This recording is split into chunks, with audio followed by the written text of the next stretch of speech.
사랑하는 여러분, 오늘날은 여성의 능력과 리더십이 정말 세계적으로 인정받는 시대입니다. 맞습니까? 정치, 사회, 학문, 경제, 교회, 곳곳에서 여성들이 중심이 되어 섬기고 있고요. 영향력을 발휘하고 있습니다. 특히 한국은 여성의 사회적 지위가 아주 빠른 속도로 급속하게 성장한 나라 중에 하나입니다. 제가 몇 해 전에 한국 뉴스를 들었는데 의대와 법대의 그 입학률이 여성이 남성보다 높다고 하는 것을 들었습니다.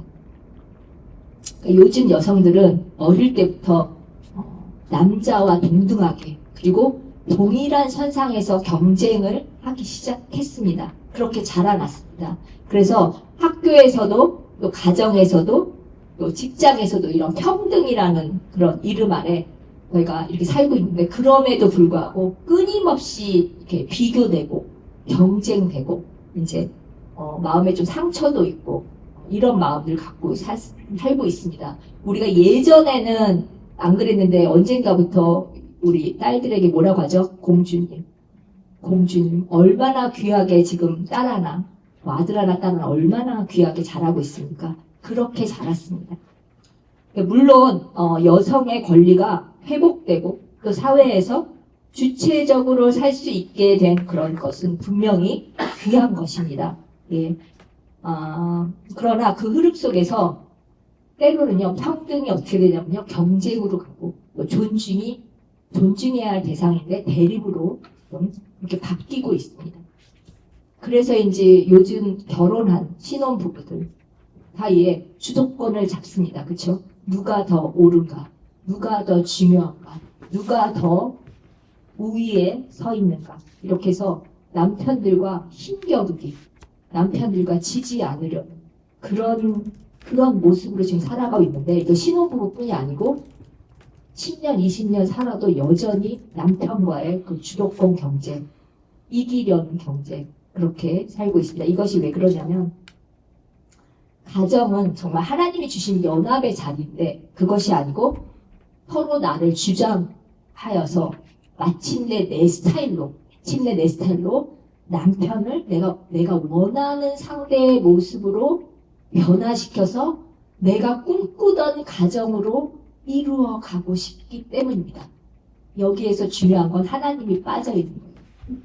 내가 어린 시절부터 결혼을 꿈꾸고 내가 어떤 남편의 상을 바라볼 때는 뭐가 있었냐면 내가 원하는 아버지와 반대될 수도 있고요. 아버지 같은 남편일 수도 있어요. 그렇죠? 하나님이 빠져 있어요. 내가 가정을 이루고 싶은데. 네. 그래서 오늘 이런 시대에 아내들이여 자기 남편에게 복종하라. 순종도 아니고 복종하라. 예, 이 말씀이 좀 부담감이 되고 좀 피하고 싶어요. 낯설어요. 예. 그렇지만 우리가 오늘 반드시 이 말씀을 배워야 되고 알아야 되는 건요. 성경 하나님이 주시는 질서 때문에 하나님이 주신 질서는 누가 더 높고 낮은가의 문제가 아니라 주님께서 각자에게 주신 그 역할대로 그분 안에서 사랑으로 섬기고 존중하는 질서인 것입니다. 하나님께서 원하시는 건 각자의 역할대로 그분 안에서 사랑으로 섬기는 질서를 원하세요. 오늘 본문인 에베소 5장은 바로 그 주 안에서의 질서, 그러니까 세상의 어떤 경쟁과 우리가 배웠던 가치관이라든지 우리의 생각이라든지 이런 게 아니고 하나님 안에서, 사랑 안에서, 관계 속에서 그 관계의 아름다움을 어떻게 회복하느냐, 하나님의 질서를 어떻게 회복하느냐에 달려 있습니다. 자, 오늘 본문은 단순한 시대적인 구별이 아니고요. 하나님께서 세우신 창조 질서와 사랑의 원리를 알려주고 있습니다. 하나님께서 어떻게 해요? 천지 창조 여러분 잘 아시죠? 어떻게 하셨죠? 무척 질서 있게 창조하셨습니다. 어떻게 빛과 어둠, 하늘과 땅, 남자와 여자 이렇게 구별하심으로 어떻게 조화, 균형 그 가운데 질서를 세우셨습니다. 그러니까 이 질서가 억압이 아니에요. 억압이 아니고 하나님의 지혜와 사랑 안에서 각자의 자리를 지켜내는 조화롭게 존재하는 거예요. 우리가 질서를 지킬 때 정말 조화로워져요.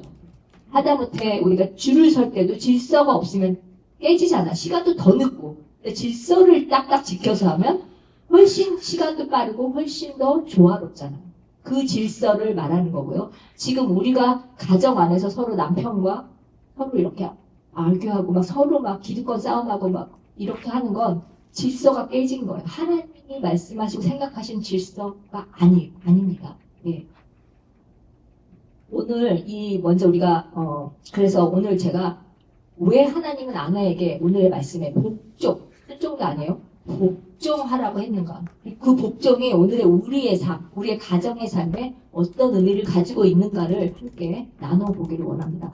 그러니까 바울이요, 이 말씀이 기록한 그 에베소는요, 당시에 로마 제국의 그 중요한 도시였죠. 헬라 문화와 그때 아르테미스라는 여신 숭배가 뭐 아주 그냥 무척 깊게 자리 잡고 있었던 때예요. 그래서 이때는 특이하게 여성들이 그 신전에서 사제 역할을 했습니다. 여러분 혹시 들으셨을지 모르겠어요.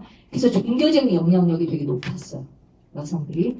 그런데 로마 시대 사회는 지난주에 제가 말씀드렸죠. 어떻게 해요? 가부장적. 남편에게 모든 가장의 권리가 주어지는 거예요. 그래서 이렇게 막 혼란스러운 거예요. 가정이. 한쪽은 여성이 막 사제를 할 정도로 높아가고 원래 또 다른 편은 여자들이 가부장적인 제도에서 남편들을 노예처럼 물려서 그렇게 사는 거예요. 질서가 완전히 무너지던 그런 시대였어요. 그래서 바울이 뭐라고 그랬냐면 아내들에게 남편에게 복종하라라고 말합니다. 제가 말하면서도 이 복종하라 하는 말이 반가워. 아멘. 그렇게 잘 안 돼요. 자, 근데 우리가 한번 봅시다. 여기서 사용하는 단어는요, 복종이라는 게 휘포타소예요. 휘포타소라는 근데 이거는 우리가 매우 중요한 의미인데요. 이 단어에서는요, 복종이 억지로 굴복하다라는 게 아닙니다. 억지로 굴복하다는 게 아니고요. 자발적으로 스스로 자발적으로 질서 아래 자신을 두는 거예요. 질서 아래 자신을 두는 겁니다. 그래서 권위에 눌려서 강제로 복종하는 것이 아니라 하나님께서 세우신 그 질서 안에 스스로 자원해서 들어가는 거예요. 여기에는 하나님에 대한 믿음이 반드시 있어야 되겠죠. 따라서 바울의 명령은 남편이 완벽해서 남편이 복종할 만해서 순종할 만해서가 아니라 그리스도를 향한 믿음의 표현이에요. 우리가 남편에게 복종을 할 때 그리스도를 향한 믿음의 표현입니다. 교회가 그리스도께 순종하듯 아내는 주님을 바라보며 남편을 존중하고 협력하는 것이에요. 이것이 죽게 하듯 하라 라는 말씀의 핵심입니다. 오늘 본문에 나와 있는 죽게 하듯 하라가 나왔죠. 바울은 당시 사회가 여성을 뭐 억압하거나 아니면 반대로 여성이 막 사제로 남성의 위치를 넘어서려고 하는 극단적인 대립의 틀을 넘어서 어떻게 해야 돼요? 그 그리스도 안에서 새롭게 세워서 질서를 만들어라. 이렇게 지금 권면을 하고 있습니다. 그리스도 안에서 복종은요, 열등감의 표시가 아닙니다.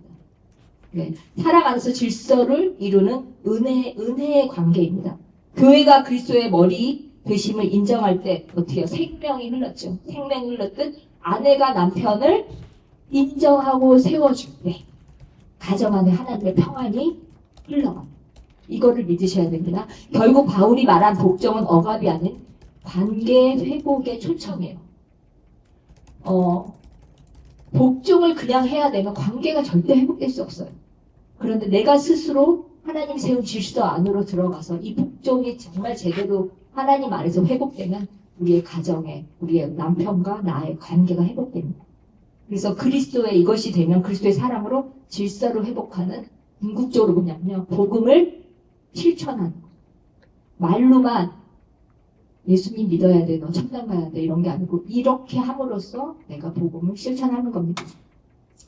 바울이 아내가 남편에게 복종해야 되는 근거를 분명하게 얘기하고 있어요. 왜냐하면 남편은 오늘 본문에 나온다. 아내의 머리됨이 그리스도께서 교회의 머리됨과 같습니다. 이렇게 비교했어요. 그렇죠?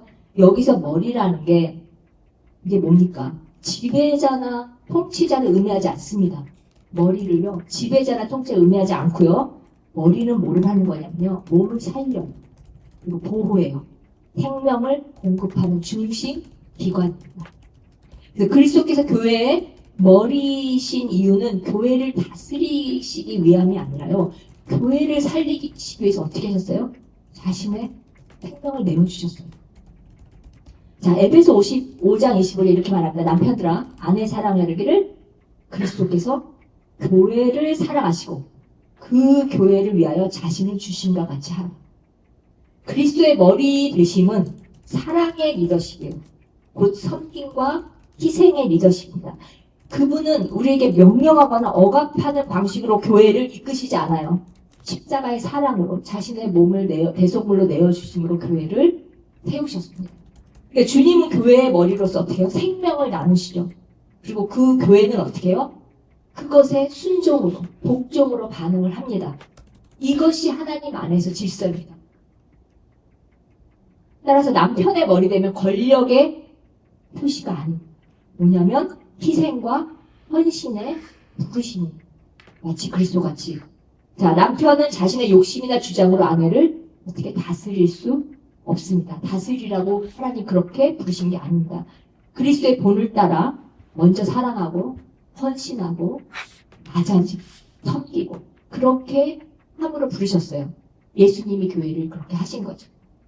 이러한 질서라고 치면 아내의 복정은 어떻게 해요? 남편의 어떤 완벽함에 있지 않아요. 그 남자를 보고 복정하는 게 아니고 그리스도의 사랑에 세우신 질서에 대한 내 믿음과 신앙에 반응하고 응답하는 거예요. 내가 그래서 어떤 너무 괜찮으신 여자분들이 뭐 복정하고 이런 것보다 정말 내가 하나님의 사랑을 알고 교회와 예수 그리스도의 질서를 알고 나의 역할을 안다면 주님을 바라보고 주님을 신뢰함으로 복종하는 걸로 들어가는 거예요. 내 스스로 그냥 그 자리에 놔두는 거예요. 그 자리에. 남편 아래로 놔두는 거예요. 그래서 아내가 주님을 바라보면서 남편을 존중할 수 있어요. 이 사람을 바라보면 존중이 잘 됩니까? 안 됩니까?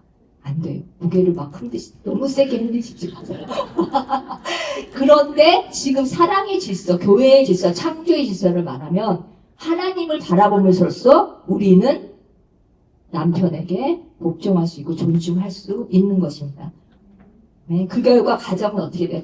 그 경쟁의 어떤 그런 다툼의 구조가 아니라 그리스도의 사랑이 흐르는 어떤 새로운 생명의 관계로 변화되는 거예요.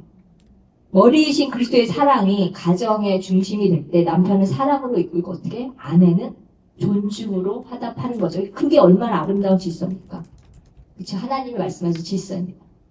자, 그러면 복종의 목적이 뭐 있을까요? 물론 여기서 이제 다 화목하고 화평하고 하지만 목적은 뭘까요? 창세기 2장 18절에는 하나님이 뭐라고 말씀하셨냐면 사람이 혼자 사는 것이 좋지 아니하니 그를 위하여 돕는 배필을 만들자 말씀하십니다. 여기서 돕는 배필이 그 히브리어로 에제르, 케네그도 이렇게 하는데 에제르 이건요 단순히 남편을 어떻게 보조하는 조수 아니면 그 하위 개념이 아니에요. 이거는 상응하는 동역자입니다. 그래서 즉 서로를 완성시켜주는 균형의 관계입니다. 그러므로 그렇게 여자를 하나님께서 만드셨어요. 그래서 하나님께서 여자를 남자의 갈비뼈로 만드신 것은 위아래로 만드시지 않으셨어요. 이게 이제 신학적으로 더 깊이 들어가면 우리가 이제 할 얘기가 참 많은데 이거는 이제 저희가 넘어가고 쉽게 말하면 남자하고 여자하고 위아래가 아니고요. 함께 옆에 서서 동행하는 존재로 세우셨어요. 네. 그래서 아내는 남편 뒤에 있는 그게 숨어있는 존재가 아니라 곁에서 함께 서서 사랑으로 남편을 세워주는 동반자입니다. 이겨서 어떻게든지 내가 기득권을 잡고 어떻게든지 내가 기싸움에서 이겨서 내가 가정에서 우위를 차지하겠다가 아니고 사랑으로 세워서 함께 가는 동반자 역할로 아내를 부르셨다는 거예요. 우리의 역할을 분명히 알아야 돼요. 머리가 방향을 제시하죠.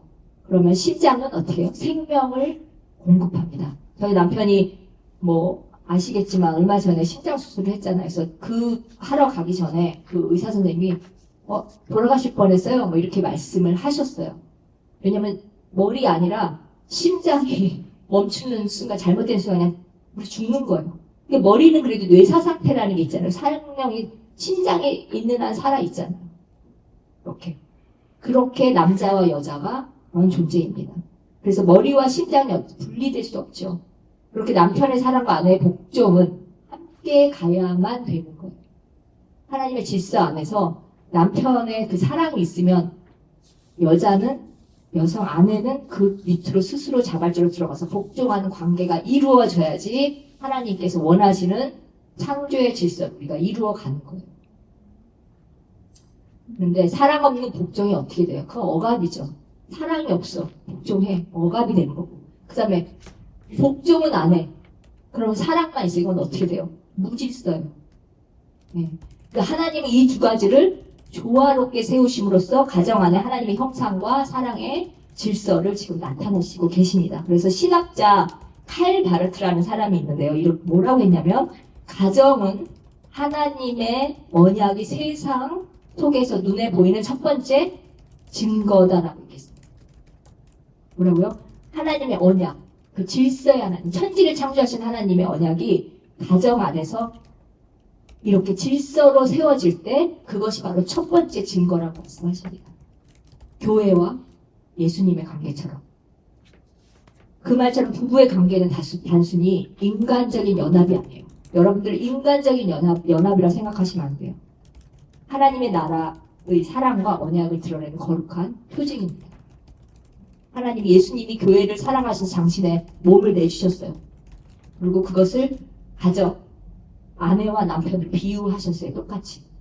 그럴 정도로 남편과 아내가 그만한 하나님의 언약을 이루어내는 표징입니다. 여기서 복음이 시작되는 것입니다. 남편의 사랑과 아내의 복종이 함께 세워질 때 그때 하나님이 처음 창조하신 의도하신 대로 하나님의 연합된 현상 삼위일체 우리가 아시죠? 성삼위가 한 인격체잖아요. 이게 한 위격이잖아요. 그렇죠? 다 틀린 성령 하나님 예수 그다음에 우리 하나님 아버지 하나님 이렇게 다 틀리잖아요. 그것이 삼위일체가 되는 것이 바로 가정에서 우리가 연합할 때입니다. 여러분들이 지금 얼만큼 남편은 이 자리에 없으니까 빼고요. 내가 얼만큼 하나님의 질서를 알고 가정이 어떻다는 걸 알고 내가 얼만큼 남편의 어떤 존중받을 만한 거나 존경받을 만한 거를 빼고 내가 얼만큼 남편에게 지금 복종을 하고 있느냐. 이것을 한번 생각해 보셔야 돼요. 그것에서 여러분들의 믿음과 신앙, 하나님에 대한 사랑이 증거되는 거예요. 그래서 정말 은혜 받으신 분들이 가끔가다 이제 이렇게 몇 년 전에 어떤 분이 이렇게 간증을 하시던데 쉬운 한 55 그때까지 정말 하루도 안 빠지고 싸웠대요. 눈을 딱 뜨면 눈을 감면서 처음부터 끝까지 마음에 안 들어가지고 그러다가 정말 하나님의 이 질서를 깨닫고 그때부터 남편이 하시는 말씀에 무조건 옳습니다. 그러면 그렇게 하십시오. 그렇게 했더니 그때부터 이제 가정에 정말 평화가 온다고 해요. 우리가 남편에게 복종을 못하는 남편 밑으로 들어가서 남편의 말에 순종을 못하는 그런 이야기들을 여러분 잘 한번 생각해 보세요. 그게 정말 예수를 믿지 말라는 거거나 예수는 그리스도가 아니다라는 거거나 천국이 없다라는 가 복음의 진리에 관한 건지 아니면 사소한 저조도 되는 건지 이거 먹자고 하는데 이거 안 먹자고 해갖고 싸우잖아요. 애를 이 학원을 보내자는데 나는 학원 필요 없을 것 같아서 싸우잖아요. 그런 거는 남편분의 말씀을 들어주셔도 됩니다. 네, 그것이 내가 보기에 옳지 않은 것처럼 보일 수 있어요. 그리고 실제로 옳지 않을 수도 있어요. 그러나 이런 어쩌면 사소한 것들이 하나님의 복음을 전하고 창조 질서를 어긋나게 할 만큼 중요하지 않다는 걸 우리는 알아야 돼요. 그게 그렇게 중요한 거 아니에요. 그래서 그 복종의 목적이 뭐냐면 단순히 질서를 지키기 위한 게 아니고요. 하나님의 사랑의 질서를 회복하여 가정을 통해 하나님의 영광을 드러내는 것입니다. 하나님의 복음을 드러내고 영광을 드러내는 거예요. 그래서 여러분들이 나 하나 복종하면 내가 주님을 바라봄으로 복종을 하면 어떻게 돼요? 하나님의 영광을 드러내고 복음이 드러난다는 거예요. 그러니까 우리가 가서 막 전도하고 애쓰고 아무리 섬기고 봉사하고 해도 복음이 잘 드러나지 않습니다. 여러분들 교회 생활 많이 하셨잖아요. 그렇죠? 거기서 권사님들 정말 열심히 하세요. 권사님들 열심히 하시는데 어떻게 저렇게 하시지라고는 생각하지만 거기서 막 은혜 받아서 복음이 철철 드러나지는 잘 않습니다.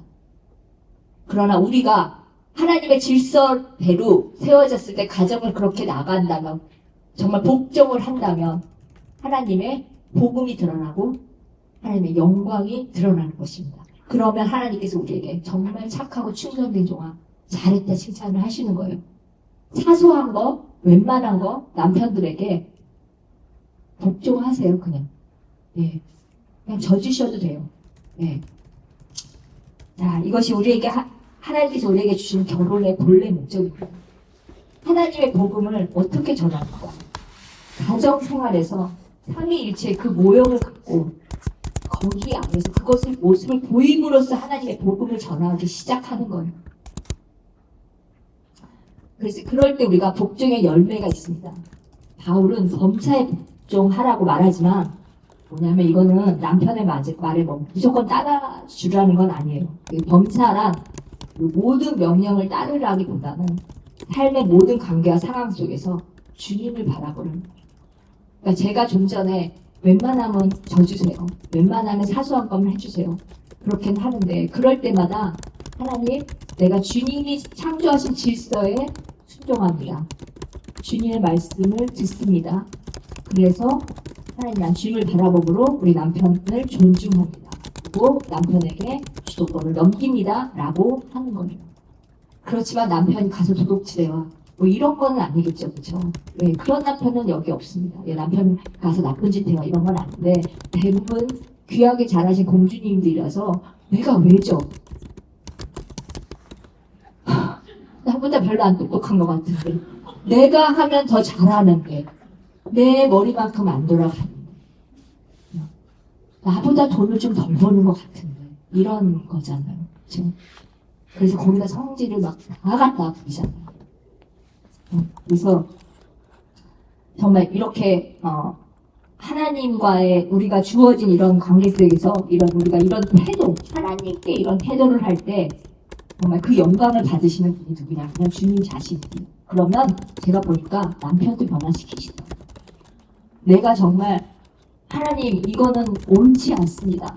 나 너무 힘들어요. 그런데 주님이 주신 질서가 이러하니 내 역할이 사랑으로 남자와 남편과 협조하고 도와줘서 함께 주의 영광을 드러내는 것이니 내가 불복하고 복종하고 순종합니다.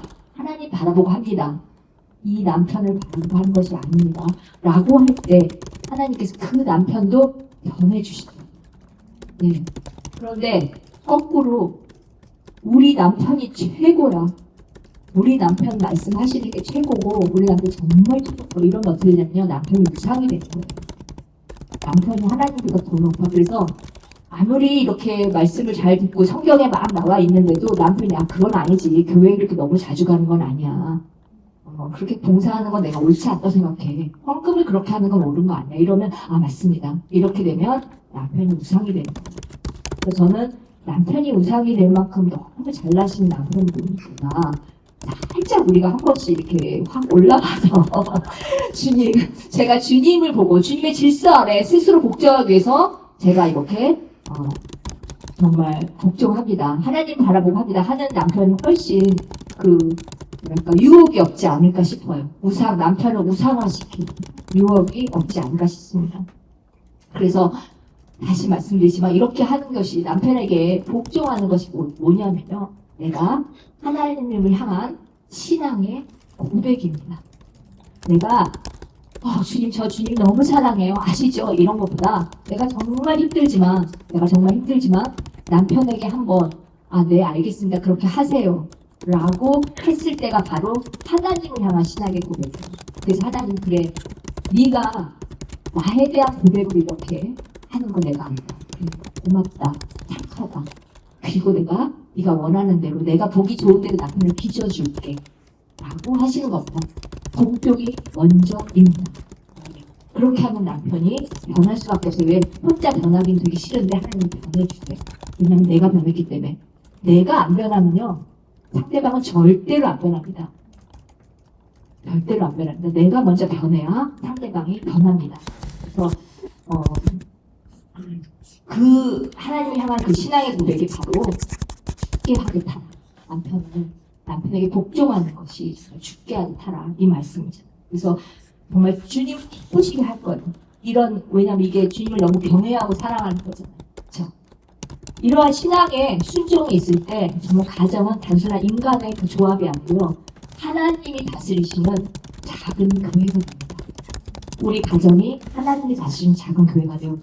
내가 남편에게 복종, 먼저 그 자리에 내가 자원해서 그 자리 위치로 들어갔을 때, 그리고 남편의 뜻을 내가 맞추어가는 순종, 이것이 있을 때, 복종하고 순종이 따라올 때 하나님의 작은 교회가 돼요. 그러면 그 교회에서 하는 모든 예배, 그 교회에서 하는 모든 삶이 하나님이 친히 축복하시겠습니까? 안 하시겠습니까? 나를 바꾸려고 하면 안 돼요. 내가 바꾸려고 하면 안 돼요. 내가 먼저 바뀌어서 하나님의 질서대로, 그리고 하나님이 남편을 바꿔주셔야 됩니다. 지금까지 여러분, 나도 나를 못 바꿔요. 그렇지 않아요? 내가 다이어트 한다고 이런 1위부터 해도 그거 바꿉니까? 그리고 내가 내 성도를 고쳐야지 못 바꿉니다. 나도 나를 못 바꾸는데 내가 어떻게 남편을 바꿉니까? 하나님 바꾸세요. 근데 하나님 앞에 내가 먼저 순종하고 하나님 앞에 엎드려야지 남편이 바뀌는 겁니다. 심리학자 게리 체프먼이요, 5가지 사랑의 언어라는 책을 통해서 이렇게 말했어요. 남편이 존중받는다고 느낄 때 그는 아내에게 사랑으로 반응한다. 이 남편들은요, 하나님께서 그렇게 만드셨어요. 이것도 이제 신학적으로 가면 또 깊어지는데, 존중받는 거를 너무 좋아해요. 그렇게 하나님 만드셨어요. 그래서 남편이 제일 많이 하는 말이 뭐냐면, 나 무시하는 거. 나 무시하는 거야. 아주 지겨워요. 그쵸? 안 하도 안 무시해. 그러니까 자꾸 무시하냐고 하니까 무시가 돼. 또, 그쵸? 그래서, 존중받는 거. 남편이 이렇게 태어났어요. 그럴 때 어떻게 하냐면요, 사랑을 한대요. 내가 존중받는다고 느끼는 사랑을 한대요. 그런데 내가 정말 무시받는다고 할 때 어떻게 사랑이 되겠어요? 근데 여자는 또 사랑을 받아야 돼요. 성경의 질서 안에 남편에게 사랑을 받고, 그렇죠? 근데 사랑을 못 받아. 내가 존중을 안 하니까. 그래서 존중이요, 실제로 내가 받고 싶어하는 사랑을 자라게 하는 통로가 됩니다. 그럼 어떻게 해야 돼요? 내가 먼저 존중해야 돼요. 존중을 하면 그 다음에 사랑이 오는 거예요. 너 사랑해. 그럼 내가 너 존중할게. 아니요. 여자들은 사랑만 해준다고 존중하지 않아요. 일도 잘해야 되고, 돈도 잘 벌어야 되고, 애도 잘 봐줘야 되고요. 외모도 또 이제 좀 괜찮아야 되고요. 그 다음에 언변도 좋아야 되고, 우리 교회 공동체에 있을 때, 역시 내 남편이 최고야 라고, 지위도 괜찮아. 이래야 조금 정치에도 막 잘해. 이래야 좀 존중이 되죠. 남편이 무조건 사랑만 해준다고 존중합니까? 아니에요. 그러니까 우리는 일단 존중을 해요. 그러면 남편이 사랑으로 우리에게 이렇게 감싸주는 거예요. 그래서 이렇게 존중과 사랑으로 반응할 때 가정 안에서, 작은 교회인 가정 안에서 어떻게 되냐면요, 사랑과 평강이 머물러요. 이런 가정에서 싸우지 않아요. 이런 가정의 얼굴이 붉어지지 않아요. 그래서 제가 학부모 세미나에서도 얘기했어요. 아이 하나나 둘을 놓고 아빠가 혼낼 때 꼭 아내들이 나서 이러지 마. 얘가 뭐 잘못했다고 막 이렇게 그러지 말고, 남편이 혼낼 때는 아내는 그냥 멀리 가 계셔야 돼요. 그게 존중입니다. 메시지가 하나 가야 되잖아요. 예, 그게 존중입니다. 사도 바울이 말하는 복종의 궁극적 목적은요, 지배나 위계가 아니에요. 위계 질서를 말하는 게 아니고요, 사랑의 순환 구조를 회복하라는 겁니다. 그래서 우리가 정말 여러분들이 그리스도의 사랑을 좀 경험했으면 좋겠어요. 이건데 우리가 마음으로 깨달아야 돼요. 지금 여기 앉아 계신 분들 중에 맞다 이러신 분도 있고, 난 도저히 안 돼 이러시는 분도 있고, 이게 표정으로 나타나는데 한번 해보세요. 왜냐면 성경 말씀이니까. 성경 말씀이 아내들이여 남편이 복종해라 했으니까, 오늘 이후로 너 왜 그래? 여보 왜 그래? 왜 이럴 정도로서 아니 나는 하나님의 말씀에 순종. 우리가 여러분들 그게 있어요. 자녀가 우리에게 말에 순종하면 정말 쟤는 되래야. 그리고 참 좋지 않습니까? 그리고 정말 내가 있는 거 다 주고 싶지 않습니까? 그런데 계속 말 안 듣고 아무리 내 자녀라도. 근데 성경 말씀에 있는 거 우리가 순종해야 되는 거잖아요. 하나님 말씀이잖아요. 이거 명령이잖아요. 복종해라. 그랬는데 하나님 그거 빼고요. 그거 빼고 다 할게요. 그러면 안 되는 거잖아요. 성경 말씀 66권 중에 하나도 우리가 가려서 들으면 안 돼요. 가려서 들으면 어떻게 되냐면요. 이단이 되는 거예요. 가려서 들으면. 그래서 오늘은 제가 이 말씀을 드릴 때는 제가 상담도 하면서 저는 이제 많이 좀 살았고 저도 겪어왔고 그랬는데 요즘 그 여성들이 좀 너무 할 때가 있어요. 저도 며느리도 있고 하는데 너무 많이 귀해지셨어요. 그리고 한나도 안 쪄요. 근데 그렇게 해서 다 좋으면 되는데 가정이 참 힘들어요. 그래서 여러분들 진짜 가정에서 평안을 원하시고 화평을 원하시고 또 아이들이 보고 정말 우리 가정 너무 좋다. 행복하다. 질서가 잘 착착착 질서가 아빠가 하면 그 다음에 이렇게 탁탁 들어간다. 그런 걸 보고 좋은 가정을 꿈꾸기를 바라시니까 그러면 싸우지 마셔야 되죠. 와이프가 남편한테 막 대드는 거 하시지 마셔야 되잖아요. 대들고 싶을 때 어떻게 해요? 하나님 보고 참습니다. 하나님께 이것이 나의 믿음의 반응입니다. 입으로만 여러분들 믿음이 있다고 하시면 안 돼요. 가장 어려울 때 반응하셔야 돼요. 가장 어려운 게 사실 남편하고의 문제예요. 그래서 보네퍼 잘 아시죠? 이 유명하신 분이 뭐라 했냐면 그리스도 안에서 순종은 자유의 부정이 아니라 사랑의 완성이라고 했어요.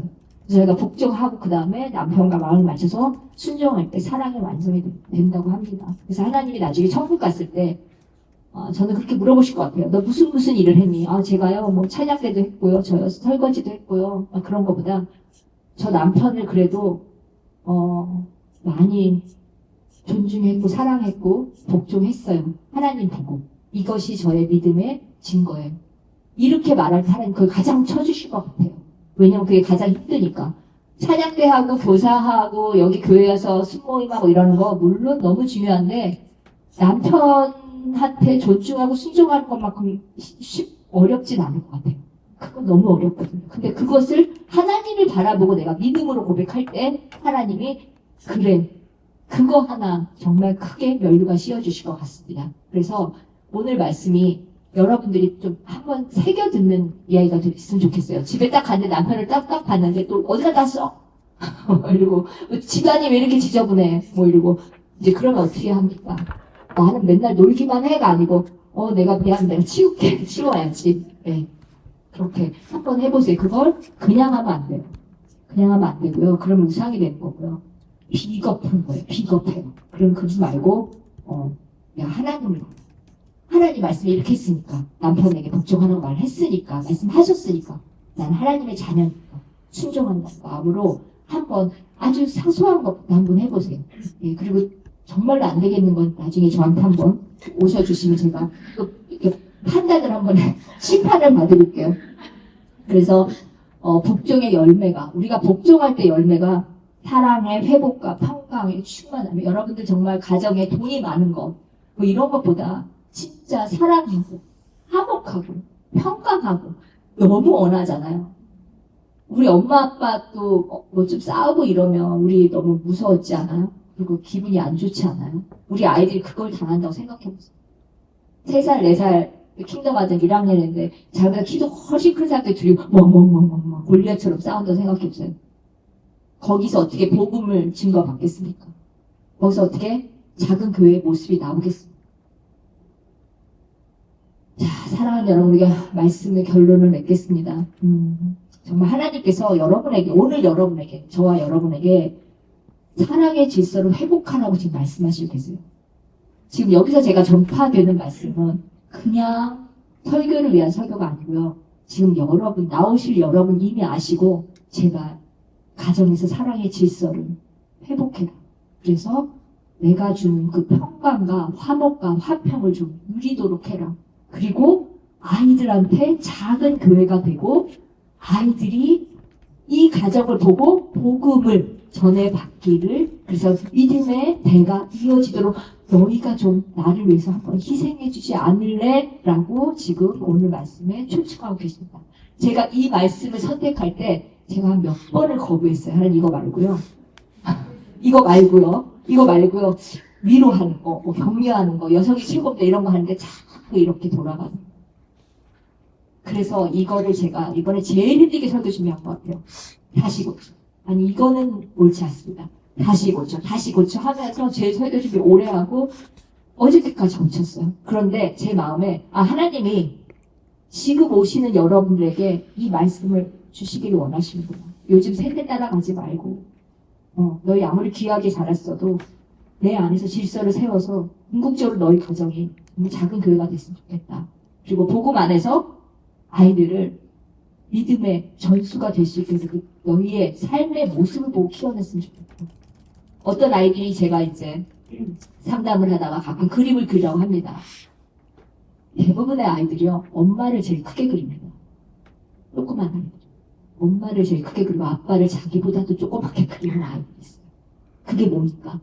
파워가 엄마한테 가 있다는 거예요. 이거는요, 여러분이 살기는 편할지 몰라요. 남편한테 시장 가 뭐하 뭐 남편하고 안 싸우고 저 남편이 그래 알았어 착해 남편 살기는 편할지 모르겠어요. 그렇지만 분명히 에베소 말씀하신 하나님의 질서가 아닙니다. 그러면 이거는 여러분은 살기 좋을지면서 하나님에게 절대 칭찬받을 일이 아니에요. 네. 오늘도 우리가 지난주처럼 계속 회개하고 회개를 해야 될 것 같지 않습니까? 자, 그래서 우리가 주 안에서 복종과 사랑이 결코 한 사람의 희생만 요구하지 않아요. 처음에 희생인 것 같은데요. 결국 하나님께서 나를 높여주고 세워주시고 남편을 변화시켜주시고 가정이 회복되게 하세요. 처음에 희생하는 것 같지는 그렇지 않습니다. 하나님을 한번 믿어보시기 바랍니다. 그래서 바울이 교회와 그리스도의 관계를 우리 부부와의 관계를 비유한 것처럼 얼마나 중요한 관계입니까? 그래서 하나님께서 우리 부부를 통해서 복음을 드러내신다라고 한번 믿으시면서 정말 여러분들 가정에 평강과 화평과 싸우지 않고 제가 직장 다닐 때 남자 직원들이 있어요. 얼굴이 아침에 올 때 되게 안 좋아요. 100% 싸우고 오는 거예요. 100%. 업무도 잘 안 돼요. 여러분들 내가 못나서가 아니다. 복종은요 열등감이랑 같지 않아요. 열등하지가 않아요. 돕는 자는요 사실은 그 사람보다 더 우위에 있기 때문에 도울 수 있는 거예요. 우리는 돕는 자, 에젤로 불러주셨죠. 열등해서 지어주는 게 아니고 복종의 관계로 들어가는 게 아니에요. 내가 돕는 자기 때문에 내가 이 사람을 도와준 거기 때문에 그리고 무엇보다 하나님의 말씀. 여러분들 누구 말을 들어야 돼요? 하나님 말씀 들어야 되잖아요. 우리 입으로만 하나님 말씀 듣는 거 아니죠? 뭐예요? 믿음은 행해야 돼요. 행해. 그렇죠? 이게 일주일만 가도 저는 된다고 생각해요. 가셨다가 그 다음에 또 다시 이게 이제 습관으로 붙이면 그렇죠? 여러분 오늘 어려운 말씀 들었습니다. 그리고 여기서 좀 이렇게 또 이걸 어떻게 할까라고는 했지만 그냥 자다가도 떡을 먹는다니 어른들 말을 들으면 성경의 말씀을 듣고요. 여러분들 가정에 화평과 평강이 이루어지고 여러분들이 높이 올려지는 그 하늘의 면류관이 쌓이는 그런 우리 저와 여러분 되기를 주님으로 간절히 축복합니다.